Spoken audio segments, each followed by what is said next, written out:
Hi, I'm Bugsy and I'm an addict. I'm going to be reading just for today, April 1st, 2024, Love and Addiction, page 95, basic text, page 7. Some of us first saw the effects of addiction on the people closest to us. We were very dependent on them to carry us through life. We felt angry, disappointed, and hurt when they found other interests, friends, and loved ones. Addiction affected every area of our lives. Just as we sought the drug that would make everything all right, so we sought people to fix us. We made impossible demands, driving away those who had anything of worth to offer us. Often, the only people left were those who were themselves too needy to be capable of denying our unrealistic expectations. It's no wonder that we were unable to establish and maintain healthy and intimate relationships in our addiction. Today, in recovery, we've stopped expecting drugs to fix us. If we still expect people to fix us, perhaps it's time to extend our recovery program to our relationships. We begin by admitting we have a problem, that we don't know the first thing about how to have a healthy, intimate relationship. We seek out members who've had similar problems and have found relief. We talk with them and listen to what they share about this aspect of their recovery. We apply the program to all our affairs, seeking the same kind of freedom in our relationships that we found throughout our recovery. Just for today, loving relationships are within my reach. Today, I will examine the effects of addiction on my relationships so that I can begin seeking recovery. In my experience, relationships during addiction tend to become more and more focused on the drug itself, and you'll start to fight more and more on who used more, or how are we going to get the next one, or I covered us one time, it's your turn, and it becomes less and less about the person involved in the relationship. And this isn't just my own personal experience. I've witnessed this amongst other couples, and it really does become more of a union of when are we going to get our next fix, how are we going to get our next fix, and less of a union of two people who are in love. And I've also discovered that after addiction and in recovery, those wounds that caused you to fight all the time during your addiction, those wounds stay open, and it becomes really hard to mend what was damaged during your addiction. It becomes really hard to excuse me. It becomes really hard to let that go. And not everybody can let that go or grow from it. And basically, it destroys relationship. And this isn't just necessarily with intimate partners that you're using with, but you can also damage your relationship with a friend or a family member that maybe may or may not be using. If they are using with you, it could be the same thing where you both are arguing over who's gonna get the next fix, or I got it last time, or you're hogging it all.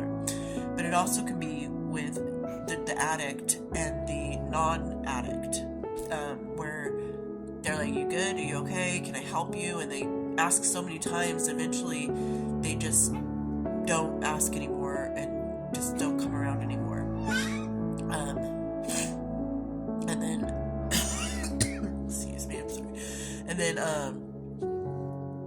there's also the aspect of a friend who thinks they know, hey, I think something's going on, but then they don't feel comfortable asking, or they